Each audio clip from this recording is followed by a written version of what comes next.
Hello, welcome to episode 12 of Julie's Creative Life. Once again, this is going to be a bit of a vloggy episode simply because we are still back and forth between this house, which is on the market and under contract, and our new house, which is about 2 hours away. We did have a slight snafu. The first contract fell through, so we had to regroup, but we're under contract again, but still back and forth to maintain the lawn and just do some slow packing. So I have put together some snippets of what's been happening since I last saw you. I hope you enjoy it, including a ferry ride, which was a lot of fun, and what's in bloom currently, a little bit of cooking, and I have started knitting again on my Nausicaa, but I don't have enough progress to show you that. But enjoy the snippets that I have for you, and I will see you at the end.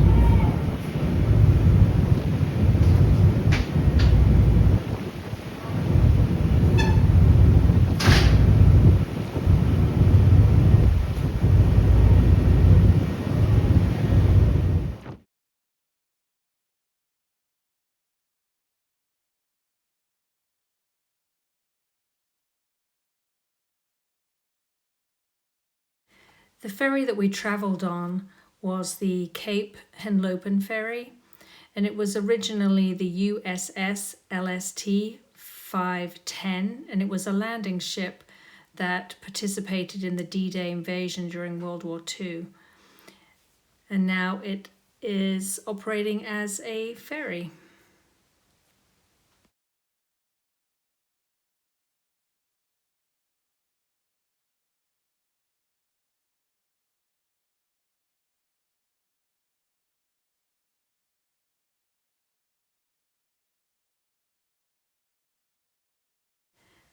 The purpose of this trip was to meet our son, who was surprising his partner with a proposal on this beautiful beach.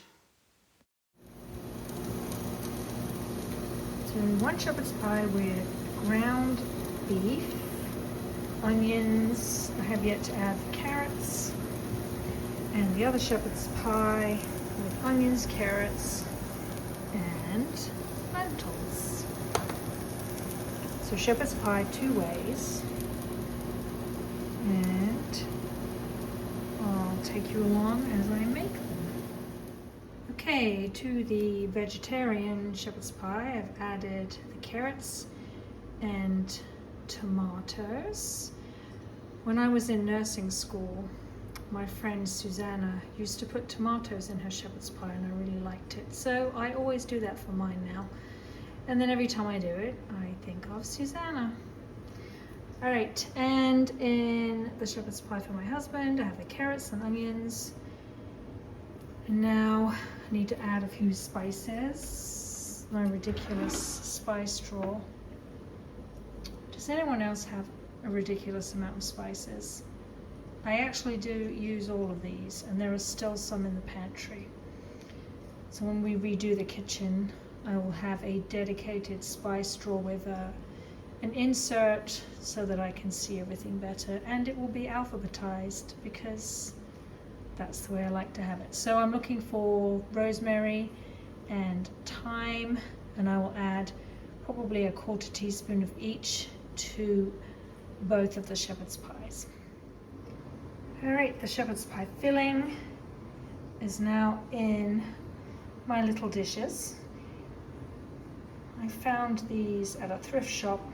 So green is for vegetarian and orange is for meat. That way I can tell them apart when I take them out of the oven because the tops will look the same.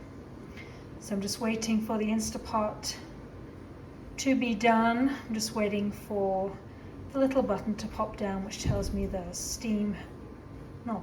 the pressure has been released, and then I can mash those spuds and put them on the top.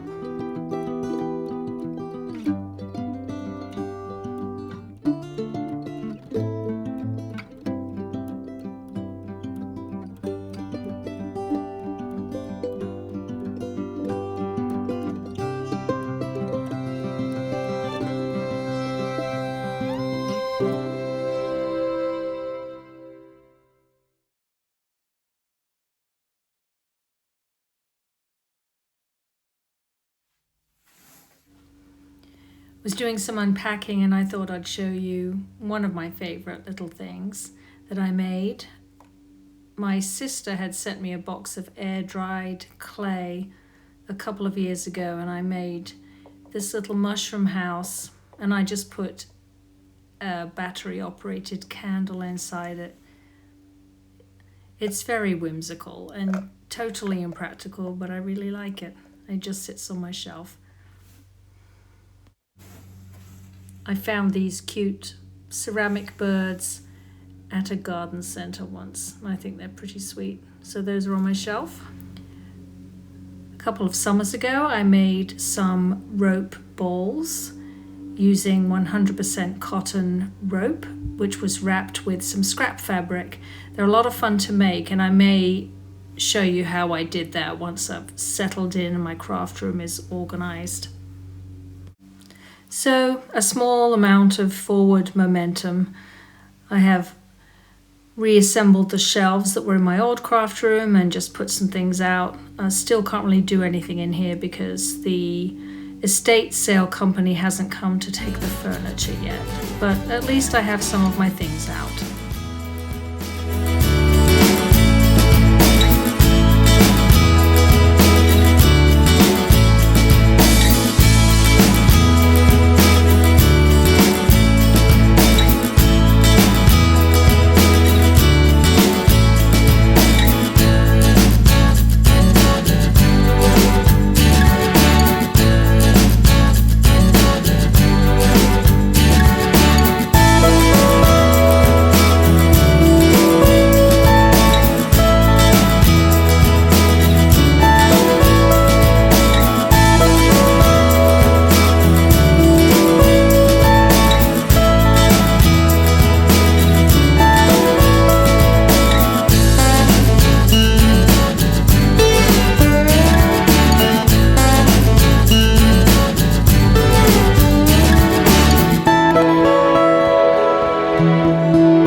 That is it for another short and sweet episode. I hope you enjoyed it, and I will see you next time. If you like the video, hit the like button.